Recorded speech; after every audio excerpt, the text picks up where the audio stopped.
चलिए शुरू करते हैं। यूजीसी नेट हिंदी साहित्य कहानियों की श्रृंखला की अगली कहानी हम लोग पढ़ेंगे, जिसका शीर्षक है कोसी का घटवार और जिसके लेखक हैं शेखर जोशी। अभी खप्पर में 1/4 से भी अधिक गेहूं शेष था। खप्पर में हाथ डालकर उसने व्यर्थ ही उल्टा पलटा और चक्की के पाटों के वृत्त में फैले हुए आटे को झाड़कर एक ढेर बना दिया। बाहर आते आते उसने फिर एक बार और खप्पर में झांक कर देखा, जैसे यह जानने के लिए कि इतनी देर में कितनी पिसाई हो चुकी है, परंतु अंदर की मिकदार में कोई विशेष अंतर नहीं आया था। खस खस की ध्वनि के साथ अत्यंत धीमी गति से ऊपर का पाट चल रहा था। घट का प्रवेश द्वार बहुत कम ऊंचा था। खूब नीचे तक झुककर वह बाहर निकलता। सर के बालों और बाहों पर आटे की एक हल्की सफेद परत बैठ गई थी। खंभे का सहारा लेकर वह बुदबुदाया, जा साला। सुबह से अब तक 10 पसेरी भी नहीं हुआ। सूरज कहाँ का कहाँ चला गया। कैसी अनहोनी बात अनहोनी तो है ही। जेठ बीत रहा है, आकाश में कहीं बादलों का नामो निशान नहीं। अन्य वर्षों अब तक लोगों की धान रोपाई पूरी हो जाती थी, पर इस साल नदी नाले सब सूखे पड़े हैं। खेतों की सिंचाई तो दरकिनार, बीज की क्यारियां सूखी जा रही हैं। छोटे नाले, गुलों के किनारे के घट महीनों से बंद हैं। कोसी के किनारे है गुसाई का यह घट, पर उसकी भी चाल ऐसी कि लद्दू घोड़े की चाल को मात देती है। चक्की के निचले खंड में छिज्जर छिज्जर की आवाज के साथ पानी को काटती हुई मथानी चल रही थी। कितनी धीमी आवाज। अच्छे खाते पीते ग्वालों के घर में दही की मथानी इससे ज्यादा शोर करती है। इसी मथानी का वह शोर होता था कि आदमी को अपनी बात नहीं सुनाई देती, और अब तो भले नदी पार कोई बोले तो बात यहाँ सुनाई दे जाए। छप छप छप। पुरानी फौजी पैंट को घुटनों तक मोड़कर गुसाई पानी की गुल के अंदर चलने लगा। कहीं कोई सुराख निकास हो तो बंद कर दे, एक बूंद पानी भी बाहर ना जाए। बूंद बूंद की कीमत है इन दिनों। प्रायः आधा फलांग चलकर वह बांध पर पहुंचा।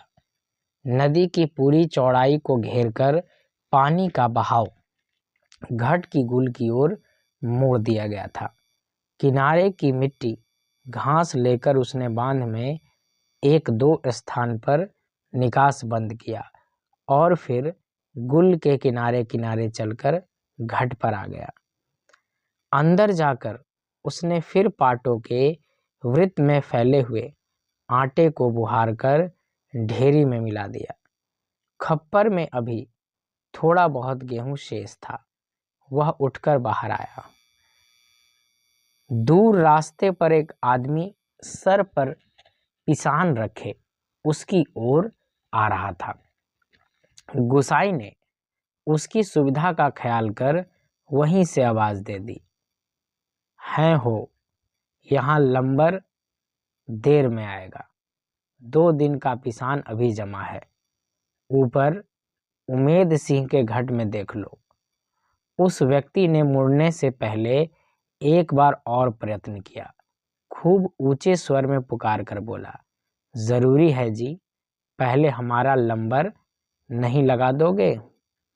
गुसाई होठों ही होठों में मुस्कुराया। रसाला कैसे चीखता है, जैसे घट की आवाज इतनी हो कि मैं सुन न सकूं। कुछ कम ऊंची आवाज में उससे हाथ हिलाकर उत्तर दे दिया, यहाँ जरूरी का भी बाप रखा है जी। जी, तुम ऊपर चले जाओ।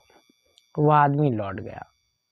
मिहल की छांव में बैठकर गुसाई ने लकड़ी के जलते कुंदे को खोदकर चिलम सुलगाई और गुड़ गुड़ करता धुआं उड़ाता रहा। खस्सर खस्सर चक्की का पाट चल रहा था। किटकिट किटकिट छप्पर से दाने गिराने वाली चिड़िया पाट पर टकरा रही थी। छिज्जर छिज्जर की आवाज के साथ मथानी पानी को काट रही थी और कहीं कोई आवाज नहीं। कोसी के बहाव में भी कोई ध्वनि नहीं। रेती पाथरों के बीच में टखने टखने पत्थर भी अपना सर उठाए आकाश को निहार रहे थे। दोपहरी ढलने पर भी इतनी तेज धूप, कहीं चिड़ैया भी नहीं बोलती, किसी प्राणी का प्रिय अप्रिय स्वर नहीं। सूखी नदी के किनारे बैठा गुसाई सोचने लगा, क्यों उस व्यक्ति को लौटा दिया। लौट तो वह जाता ही। घट के अंदर टच पड़े पिसान के थैलों को देखकर दो चार क्षण की बातचीत का आसरा ही होता। कभी कभी गुसाई को यह अकेलापन काटने लगता। सूखी नदी के किनारे का यह अकेलापन नहीं, जिंदगी भर साथ देने के लिए जो अकेलापन उसके द्वार पर धरना देकर बैठ गया है, वही जिसे अपना कह सके ऐसे किसी प्राणी का स्वर उसके लिए नहीं। पालतू कुत्ते बिल्ली का स्वर भी नहीं। क्या ठिकाना ऐसे मालिक का जिसका घर द्वार नहीं, बीवी बच्चे नहीं, खाने पीने का ठिकाना नहीं। घुटनों तक उठी हुई पुराने फौजी पैंट के मोड़ को गुसाई ने खोला। गुल में चलते हुए थोड़ा भाग भीग गया था, पर इस गर्मी में उसे भीगी पैंट की यह शीतलता अच्छी लगी। पैंट की सलवटों को ठीक करते करते गुसाई ने हुक्के की नली से मुंह हटाया। उसके होठों में बाएं कोने पर हल्की सी मुस्कान उभर आई। बीती बातों की याद गुसाई सोचने लगा। इसी पैंट की बदौलत यह अकेलापन उसे मिला है। नहीं, याद करने को मन नहीं करता। पुरानी, बहुत पुरानी बातें वह भूल गया है, पर हवलदार साहब की पैंट की बात उसे नहीं भूलती। ऐसा ही फौजी पैंट पहनकर हवलदार धर्म सिंह आया था। लॉन्ड्री की धुली नोकदार क्रीज वाली पैंट। वैसी ही पैंट पहनने की महत्वाकांक्षा लेकर गुसाई फौज में गया, पर फौज से लौटा तो पैंट के साथ साथ जिंदगी का अकेलापन भी उसके साथ आ गया। पैंट के साथ और भी कितनी स्मृतियां संबद्ध है। उस बार की छुट्टियों की बात। कौन महीना? हाँ, बैसाखी था। सर पर क्रॉस, खुखरी के क्रिस्टल वाली काली किस्ती नुमा टोपी को तिरछा रखकर फौजी वर्दी वह पहली बार एनुअल लीव पर घर आया तो चीड़ वन की आग की तरह खबर इधर उधर फैल गई थी। बच्चे बूढ़े सभी उससे मिलने आए थे। चाचा का गोठ एकदम भर गया था। ठसाठस बिस्तर की नई एकदम साफ जगमग लाल नीली धारियों वाली दरी आंगन में बिछानी पड़ी थी लोगों को बिठाने के लिए। खूब याद है। आंगन का गोबर दरी में लग गया था। बूढ़े बच्चे सभी आए थे। सिर्फ चना गुड़ या हल्द्वानी के तंबाकू का लोभ ही नहीं था। कल के शर्मीले गुसाई ने इस नए रूप में देखने का कौतूहल भी था, पर गुसाई की आंखें उस भीड़ में जिसे खोज रही थी वह वहां नहीं थी। नाला पार करके अपने गांव से भैंस के कटिया को खोजने के बहाने दूसरे दिन लक्ष्मा आई थी, पर गुसाई उस दिन उससे मिल न सका। गांव के छोकरे ही गुसाई की जान को बवाल हो गए थे। बुढ़े नरसिंह प्रधान उन दिनों ठीक ही कहते थे, आजकल गुसाई को देखकर सोबनिया का लड़का भी अपनी फटी घेर की टोपी को तिरछी पहनने लग गया है। दिन रात बिल्ली के बच्चों की तरह छोकरे उसके पीछे लगे रहते थे, सिगरेट बीड़ी या गपशप के लोभ में। एक दिन बड़ी मुश्किल से मौका मिला था उसे। लक्ष्मा को पात पतेल के लिए जंगल जाते देखकर वह छोकरों से कांकड़ के शिकार का बहाना बनाकर अकेले जंगल को चल दिया था। गांव की सीमा से दूर काफल के पेड़ के नीचे गुसाई के घुटनों पर सर रखकर लेटी लेटी लक्ष्मा काफल खा रही थी। पके गदराए गहरे लाल लाल काफल। खेल खेल में काफलों की छीना झपटी करते गुसाई ने लक्ष्मा की मुट्ठी भींच दी थी। टप टप काफलों का गाढ़ा लाल रस उसकी पैट पर गिर गया था। लक्ष्मा ने कहा था, इसे यहीं रख जाना, मेरी पूरी बाह की कुर्ती इसमें से निकल आएगी। वह खिलखिलाकर अपनी बात पर स्वयं ही हंस दी थी। पुरानी बात। क्या कहा था गुसाई ने, याद नहीं पड़ता। तेरे लिए मखमल की कुर्ती ला दूंगा, मेरी सुआ, क्या कुछ ऐसा ही। पर लक्ष्मा को मखमल की कुर्ती किसने पहनाई होगी? पहाड़ी पार के रमुआ ने, जो तुरी निशान लेकर उसे ब्याहने आया था, जिसके आगे पीछे भाई बहन नहीं, माए बाप नहीं, प्रदेश में बंदूक की नोक पर जान रखने वाले को छोकरी कैसे दे दे हम? लक्ष्मा के बाप ने कहा था। उसका मन जानने के लिए गुसाई ने टेढ़े तिरछे बात चलवाई थी। उसी साल मंगसीर की एक ठंडी उदास शाम को गुसाई की यूनिट के सिपाही किशन सिंह ने क्वार्टर मास्टर स्टोर के सामने खड़े खड़े उससे कहा था, हमारे गांव के राम सिंह ने जिद की, तभी छुट्टियां बढ़ानी पड़ी। लस्साल उसकी शादी थी। खूब अच्छी औरत मिली है यार, शक्ल सूरत भी खूब है, एकदम पटाखा, बड़ी हंसमुख है। तुमने तो देखा ही होगा, तुम्हारे गांव के नजदीक की है, लक्ष्मा। लक्ष्मा कुछ ऐसा ही नाम है। गुसाई को याद नहीं पड़ता कौन सा बहाना बनाकर वह किशन सिंह के पास से चला आया था। रम डे थे उस दिन।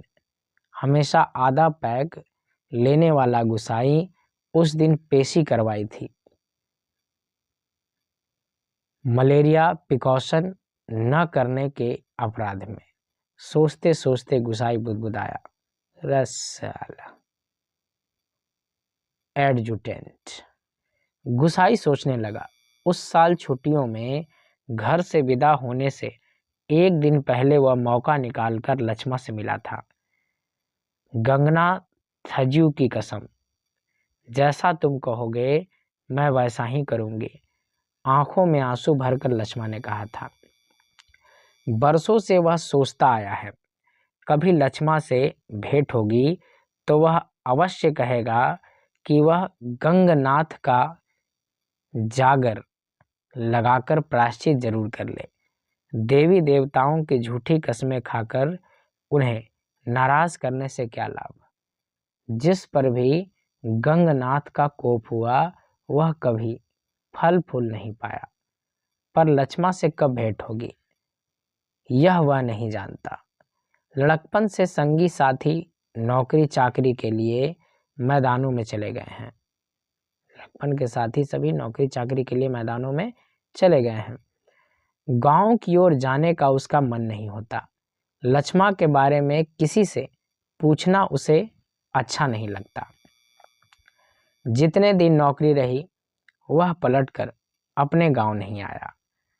एक स्टेशन से दूसरे स्टेशन का वॉलेंट्री ट्रांसफर लेने वालों की लिस्ट में नायक गुसाई सिंह का नाम ऊपर आता रहा, लगातार 15 साल तक। पिछले बैसाख में ही वह गांव लौटा। 15 साल बाद रिजर्व में आने पर काले बालों को लेकर गया था, खिचड़ी बाल लेकर लौटा। लक्ष्मा का हट उसे अकेला बना गया। आज इस अकेलेपन में कोई होता जिसे गुसाई अपनी जिंदगी किताब पढ़कर सुनाता। शब्द शब्द, अक्षर अक्षर, कितना देखा, कितना सुना, कितना अनुभव किया है उसने। पर नदी किनारे यह तपती रेत, पंचक्की की खटर पटर और मीहल की छाया में ठंडी चिल्लम को निष्प्रयोजन गुड़गुड़ाता गुसाई, और चारों ओर अन्य कोई नहीं, एकदम निर्जन, निस्तब्ध, सुनसान। एकाएक गुसाई का ध्यान टूटा। सामने पहाड़ी के बीच की पगडंडी से सिर पर बोझा लिए एक नारी आकृति उसी ओर चली आ रही थी। गुसाई ने सोचा वहीं से आवाज देकर उसे लौटा दे। कोसी के चिकने काई लगे पत्थरों पर कठिनाई से चलकर उसे वहां तक आकर केवल निराश लौट जाने को क्यों वह बाध्य करे। दूर से चिल्ला चिल्लाकर पिसान स्वीकार करवाने की लोगों की आदत से वह तंग आ चुका था। इस कारण आवाज देने को उसका मन नहीं हुआ। वह आकृति जब तक पगडंडी छोड़कर नदी के मार्ग पर आ पहुंची थी। चक्की की बदलती आवाज को पहचान कर गुसाई घट के अंदर चला गया। खप्पर का नाश समाप्त हो चुका था। खप्पर में एक कम अन्न वाले थैले को उलटकर उसने अन्न का निकास रोकने के लिए काठ की चिड़ियों को उल्टा कर दिया। किट किट का स्वर बंद हो गया। वह जल्दी जल्दी आटे को थैले में भरने लगा। घट के अंदर मथानी की छिज्जर छिच्छर की आवाज भी अपेक्षाकृत कम सुनाई दे रही थी। केवल चक्की ऊपर वाले पार्ट की घिसटती हुई घरघराहट का हल्का धीमा संगीत चल रहा था। तभी गुसाई ने सुना अपनी पीठ के पीछे घट के द्वार पर इस संगीत से भी मधुर एक नारी का कंठस्वर, कब बारी आएगी जी, रात की रोटी के लिए भी घर में आटा नहीं है। सर पर पिसान रखे एक स्त्री उससे यह पूछ रही थी। गुसाई को उसका स्वर परिचित सा लगा। चौंक कर उसने पीछे मुड़कर देखा। कपड़े में पिसान ढीला बंधा होने के कारण बोझ का एक सिरा उसके मुंह के आगे आ गया था। गुसाई उसे ठीक से नहीं देख पाया, लेकिन तब भी उसका मन जैसे आशंकित हो उठा। उसकी अपनी शंका का समाधान करने के लिए वह बाहर आने को मुड़ा, लेकिन तभी फिर अंदर जाकर पिसान के थैलों को इधर उधर रखने लगा।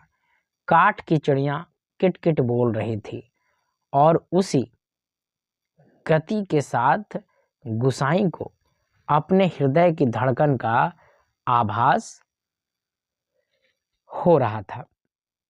घट के छोटे कमरे में चारों ओर पिसे हुए अन्न का चूर्ण फैल रहा था, जो अब तक गुसाई के पूरे शरीर पर छा गया था।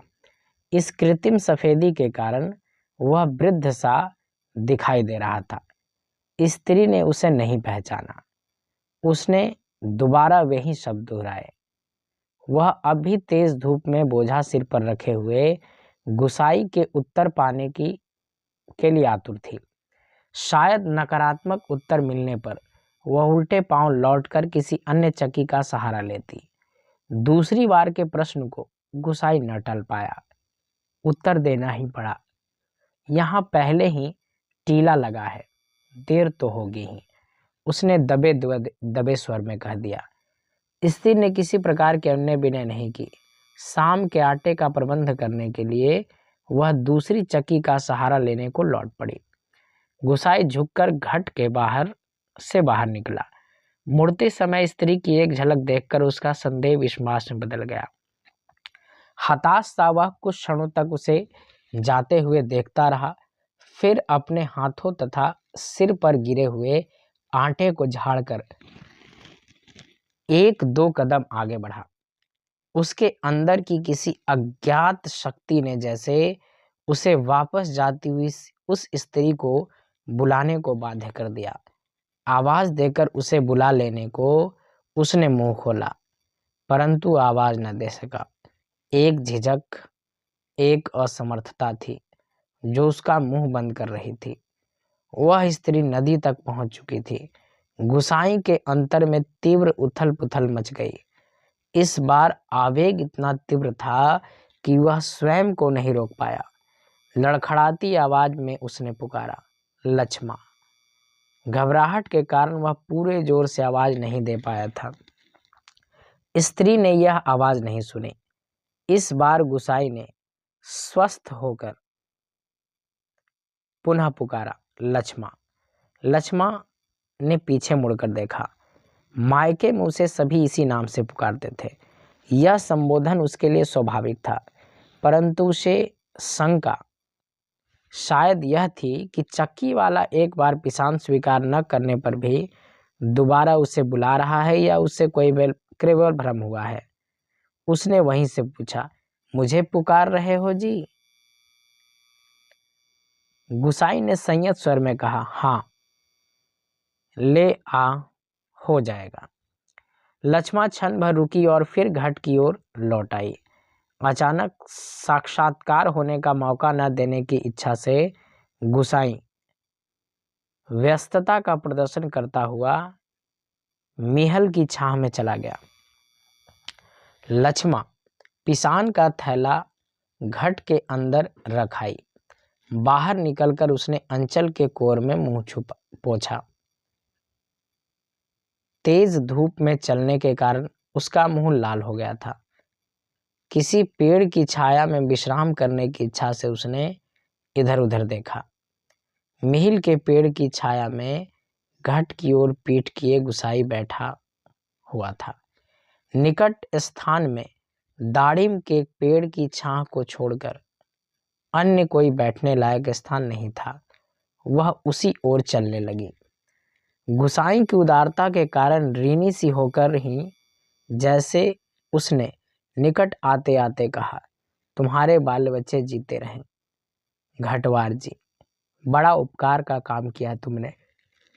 ऊपर के घट में भी जाने कितनी देर में लंबर मिलता। अजाज संतति के प्रति दिए गए आशीर्वचनों को गुसाई ने मन ही मन विनोद के रूप में ग्रहण किया। इस कारण उसकी मानसिक उथल पुथल कुछ कम हो गई। लक्ष्मा उसकी ओर देखे। इससे पूर्व उसने कहा, जीते रहे तेरे बाल बच्चे लक्ष्मा, मायके कब आई? गुसाई ने अंतर में घुमड़ती आंधी को रोककर यह प्रश्न इतने संयत स्वर में किया जैसे वह भी अन्य 10 आदमियों की तरह लक्ष्मा के लिए एक साधारण व्यक्ति हो। दाड़िम की छाया में पात पतेल झाड़कर बैठते लक्ष्मा ने संकित दृष्टि से गुसाई की ओर देखा। कोसी की सूखी धार अचानक जल प्लवित होकर बहने लगी। तो भी लक्ष्मा को इतना आश्चर्य न होता जितना अपने स्थान से केवल 4 कदम की दूरी पर गुसाई को इस रूप में देखने पर हुआ। विस्मय से आंखें फाड़कर वह उसे देखे जा रही थी, जैसे अब भी उसे विश्वास न हो रहा हो कि जो व्यक्ति उसके सम्मुख बैठा है वह उसका पूर्व परिचित गुसाई ही है। तुम जाने लक्ष्मा क्या कहना चाहती थी? शेष शब्द उसके मुंह में ही रह गया, उसके कंठ में ही रह गया। हाँ, पिछले साल पलटन से लौट आया था। वक्त काटने के लिए यह घट लगवा लिया। गुसाई नहीं पूछा, बाल बच्चे ठीक है? आंखें जमीन पर टिकाए गर्दन हिलाकर संकेत से उसने बच्चों की कुशलता की सूचना दे दी। जमीन पर गिरे एक दाड़िम के फूल को हाथों में लेकर लक्ष्मा उसकी पंखुड़ियों को एक एक कर निरुद्देश्य तोड़ने लगी और गुसाई पतली सींक लेकर आग को कुरेदता रहा। बातों का क्रम बनाए रखने के लिए गुसाई ने पूछा, तू अभी और कितने दिन मायके ठहरने वाली है? अब लक्ष्मा के लिए अपने को रोकना असंभव था। टप टप टप वह सर नीचा करके आंसू गिराने लगी। सिसकियों के साथ साथ उसके उठते गिरते कंधों को गुसाई देखता रहा। उसे यह नहीं सूझ रहा था कि वह किन शब्दों में अपनी सहानुभूति प्रकट करे। इतनी देर बाद सहसा गुसाई का ध्यान लक्ष्मा के शरीर की ओर गया। उसके गले में चरेऊ नहीं था। चरेऊ जो है एक प्रकार का सुहाग चिन्ह होता है, जिससे सुहागिनें ही पहनती हैं।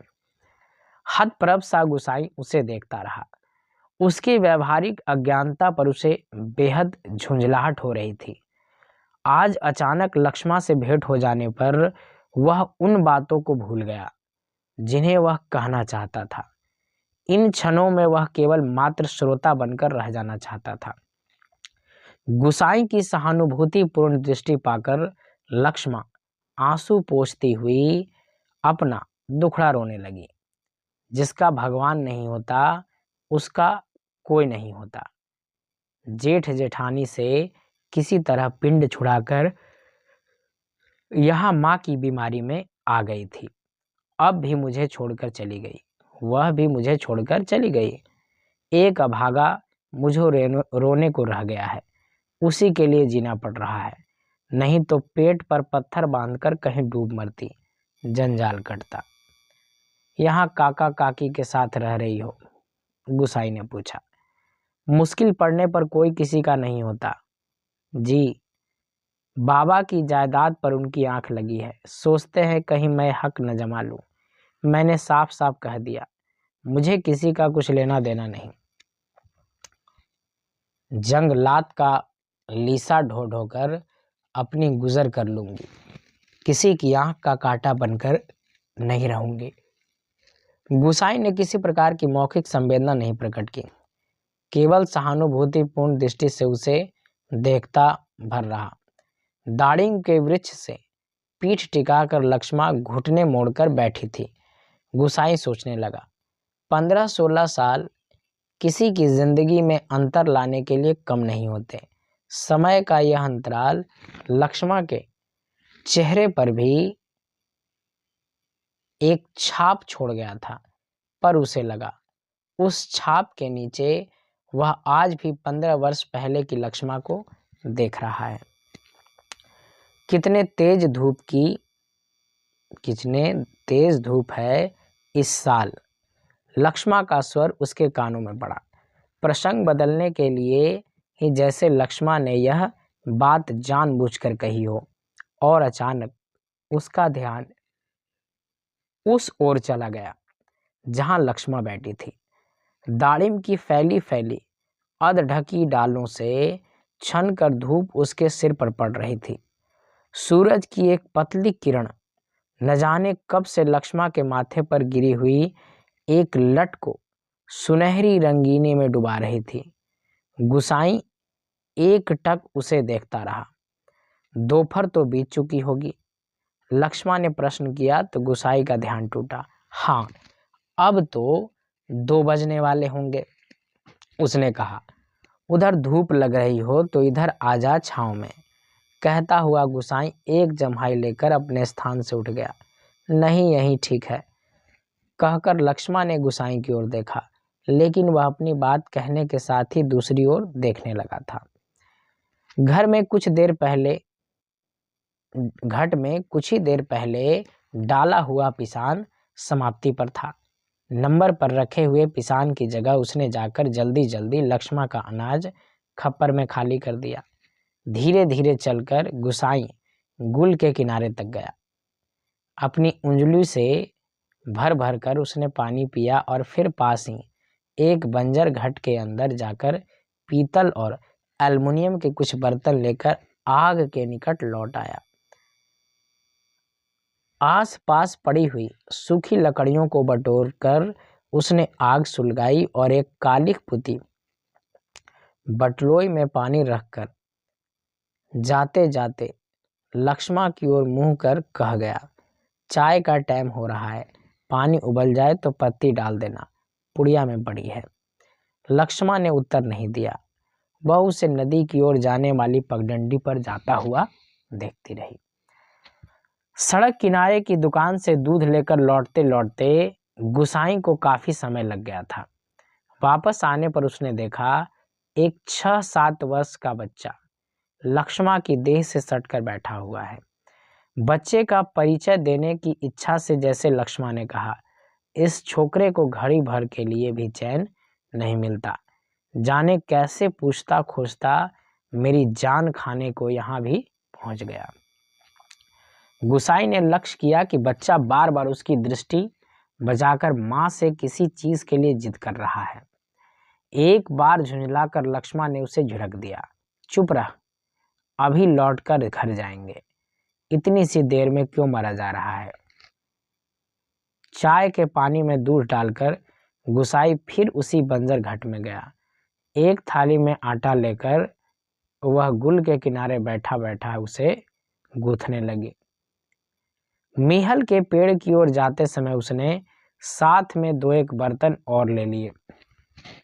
लक्ष्मा ने बटलोई में दूध चीनी डालकर चाय तैयार कर दी थी।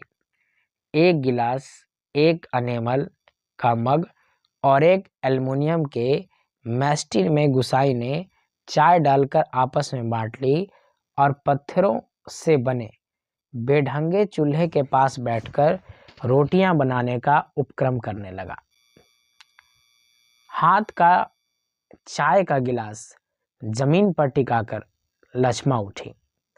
आटे की थाली अपनी ओर खिसकाकर उसने स्वयं रोटी पका देने की इच्छा ऐसे स्वर में प्रकट की कि गुसाई ना न कह सका। वह खड़ा खड़ा उसी रोटी पकाते हुए देखता रहा। गोल गोल डिबिया सरीखी रोटियां चूल्हे में खिलने लगी। वर्षों बाद गुसाई ने ऐसी रोटियां देखी थी जो अनिश्चित आकार की फौजी लंगर की चपातियों या स्वयं उसके हाथ से बनी बेडौल रोटियों से एकदम भिन्न थी। आटे की लोई बनाते समय लक्ष्मा के छोटे छोटे हाथ बड़ी तेजी से घूम रहे थे। कलाई में पहने हुए चांदी के कड़े जब कभी आपस में टकरा जाते तो खन खन का एक अत्यंत मधुर स्वर निकलता। चक्की के पाट पर टकराने वाली काठ की चिड़ियों का स्वर कितना नीरस हो सकता है, यह गुसाई ने आज पहली बार अनुभव किया। किसी काम से वह बंजर घट की ओर गया और बड़ी देर तक खाली बर्तन डब्बों को उठाता रखता रहा। वह लौटकर आया तो लक्ष्मा रोटी बनाकर बर्तनों को समेट चुकी थी और अब आटे में सने हाथों को धो रही थी। गुसाई ने बच्चे की ओर देखा। वह दोनों हाथों में चाय का मग थामे टकटकी लगाकर गुसाई को देखे जा रहा था। लक्ष्मा ने आग्रह के स्वर में कहा, चाय के साथ खानी हो तो खा लो, फिर ठंडी हो जाएगी। मैं तो अपने टाइम से ही खाऊंगा, यह तो बच्चे के लिए।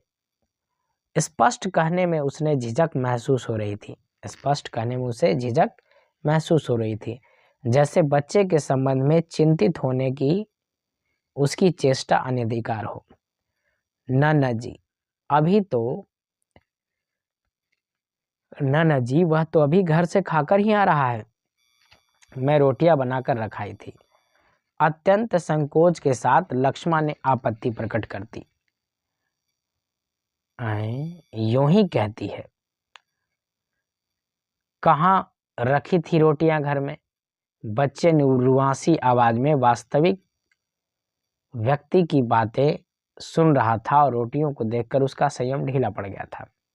चुप, आंखें तरेर कर लक्ष्मा ने उसे डांट दिया। बच्चे के इस कथन से उसकी स्थिति हास्यास्पद हो गई थी। इस कारण लज्जा से उसका मुंह आरक्त हो उठा। बच्चा है, भूख लगाई होगी, डांटने से क्या फायदा। गुसाई ने बच्चे का पक्ष लेकर 2 रोटियां उसकी ओर बढ़ा दी, परंतु मां की अनुमति के बिना उन्हें स्वीकारने का साहस बच्चे में नहीं हो रहा था। वह ललचाई दृष्टि से कभी रोटियों की ओर, कभी मां की ओर देख लेता था। गुसाई के बार बार आग्रह करने पर भी बच्चा रोटियां लेने में संकोच करता रहा, तो लक्ष्मा ने उसे झिड़क दिया। मर, अब ले क्यों नहीं लेता? कहाँ जाएगा? वहीं अपने लक्षण दिखाएगा। जहाँ जाएगा वहीं अपने लक्षण दिखाएगा। बच्चे को डांट रही है लक्ष्मा। इससे पहले कि बच्चा रोना शुरू कर दे, गुसाई ने रोटियों के ऊपर एक टुकड़ा गुड़ कर रखकर बच्चे के हाथों में दिया।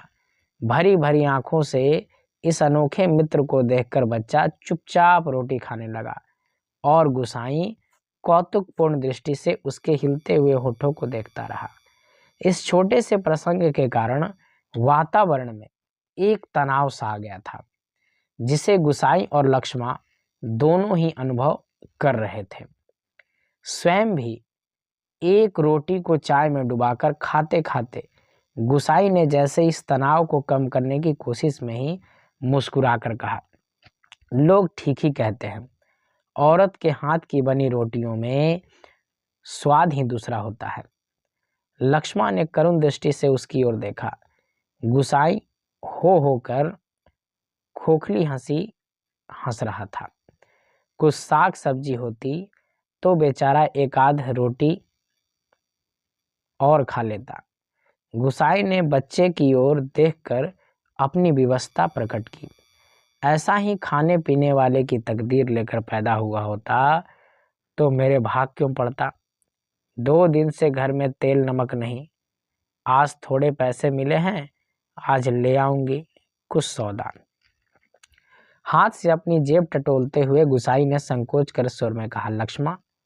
लक्ष्मा ने जिज्ञासा से उसकी ओर देखा। गुसाई ने जेब से एक नोट निकालकर उसकी ओर बढ़ाते हुए कहा, ले, काम चलाने के लिए रख ले, मेरे पास अभी और हैं। परसों दफ्तर से मनी ऑर्डर आया था।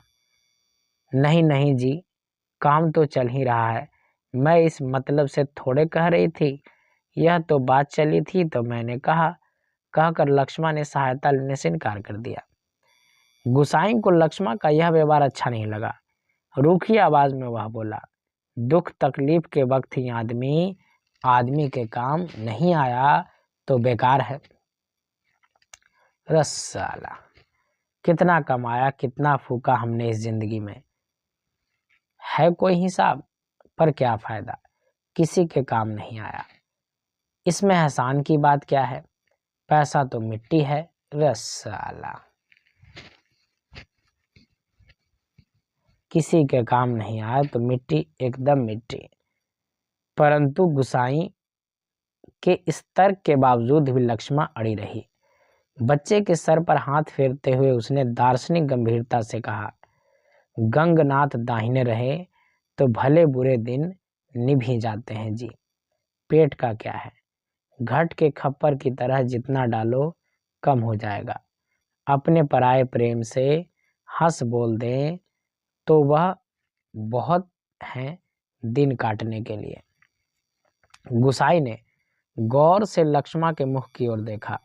बरसों पहले उठे हुए ज्वार और तूफान का वहां कोई चिन्ह शेष नहीं था।